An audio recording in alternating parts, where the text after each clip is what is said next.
ಎಲ್ರಿಗೂ ನಮಸ್ಕಾರ. ಎಲ್ಲರೂ ಹೇಗಿದ್ದೀರಾ? ಚೆನ್ನಾಗಿದ್ದೀರಾ ಅಂತ ತಿಳ್ಕೊಂತ ಇವತ್ತು ಒಂದು ಸಿಂಪಲ್ ವ್ಲಾಗ್ನ ಶೂಟ್ ಮಾಡಿದ್ದೀನಿ. ಮನೇಲಿ ಪೂಜೆ ಎಲ್ಲ ಮುಗಿಸ್ಕೊಂಡಿದ್ದಾದಮೇಲೆ ಶುಕ್ರವಾರದ ಪೂಜೆನ ನಮ್ಮದು ಮಿಕ್ಸಿ ಕೂಡ ಹಾಳಾಗಿತ್ತು, ಅದಕ್ಕೆ ಒಂದು ಹೊಸ ಮಿಕ್ಸಿನೂ ಕೂಡ ತಗೊಬಂದ್ವಿ, ಬಟರ್ಫ್ಲೈ. ಇದ್ರ ಬಗ್ಗೆ ಕಂಪ್ಲೀಟ್ ಒಂದು ವಿಡಿಯೋನ ನಾನು ಶಾರ್ಟ್ಸಲ್ಲಿ ಮಾಡಿ ಹಾಕ್ತೀನಿ.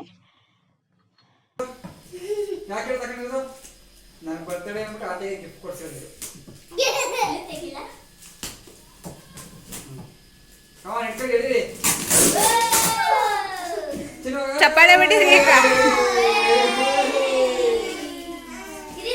ಅಮ್ಮ ಕೂಗ್ತೈತೆ ನೋಡು, ಬಂದು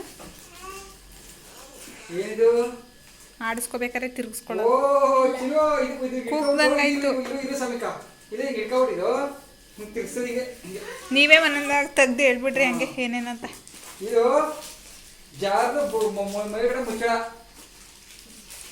ಜಾಪಾನ ಬಂದು ಅಂಕಲ್ ತೆಗ್ದಿರ್ತಾರೆ, ಒಂದೇ ಸಲ ತೆಗಿಬೇಡಿ, ಇರಿ ಬಿಟ್ಬಿಡಿ ಈಗ, ಅದನ್ನ ಬಿಡಿ. ಈಗ ಈ ಕಡೆ ಸೈಡಿಗೆ ಬನ್ನಿ. ಇದು ಚಟ್ನಿ ಆಡ್ಸೋದ ಮಗಳ, ಇದು ಓಪನ್ ಮಾಡೋದು ಹಿಂಗೆ ನೋಡಿ ಹೆಂಗೈತೆ.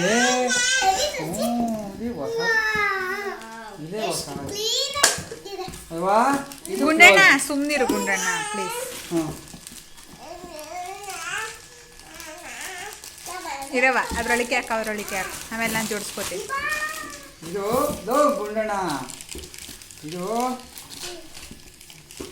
ಯೋ ಗುಂಡ ಅರ್ಧಾಕ್ಬಿಟ್ಟಿ ಇದ ಬೆಂಡ. ಇದು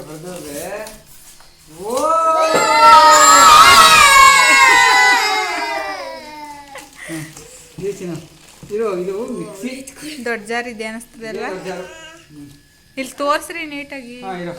ಇದು ದೊಡ್ಡ ಜಾರ್, ಇದು ಆಯ್ತಾ ಗುಂಡಣ್ಣ? ಇದು ದೊಡ್ಡ ಜಾರ್, ಇದು ನೋಡಿದ್ವಿ ಚೆನ್ನಾಯ್ತಾ? ಈ ರಬ್ಬರ್ ಚೆನ್ನಾಯ್ತದ ಅಂದ್ರೆ ಇಟ್ಕೊಟ್ರದು. ಆಯ್ತಾ ಗುಂಡಣ್ಣ?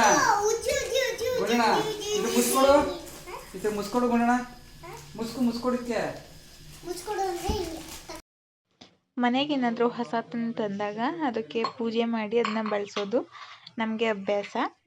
ಹಾಗಾಗಿ ಇವತ್ತು ತಗೊಬಂದಿರೋ ಹೊಸ ಮಿಕ್ಸಿಗೂ ಕೂಡ ಪೂಜೆನ ಮಾಡ್ತಾಯಿದ್ದೀನಿ. ಯಾವುದೇ ನಿರ್ವಿಘ್ನೆ ಬರದೆ ಚೆನ್ನಾಗಿ ಬಾಳಿಕೆ ಬರಲಿ ಅಂತ ಹೇಳಿ. ಎಲ್ಲ ನಮ್ಮ ಕೈಯಲ್ಲೇ ಇರೋದು, ಯಾವ ರೀತಿ ಯೂಸ್ ಮಾಡ್ತೀವಿ ಅದ್ರ ಮೇಲೆ.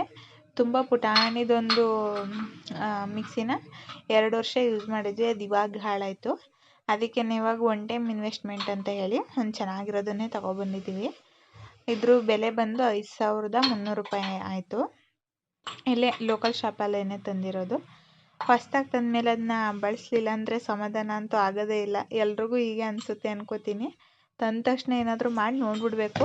ಪೂಜೆ ಮಾಡಿದ್ದಕ್ಕೆ ಪ್ರಸಾದ ಅಂತ ಹೇಳಿ, ಅಂದರೆ ಚರ್ಪಗಾಯಿ ಅಂತ ಹೇಳಿ ಸ್ವಲ್ಪ ಕಡಲೆ ಮತ್ತು ಸಕ್ಕರೆನ ಮಿಕ್ಸ್ ಮಾಡಿ ಪುಡಿ ಮಾಡ್ತಾಯಿದ್ದೀನಿ ಇವಾಗ.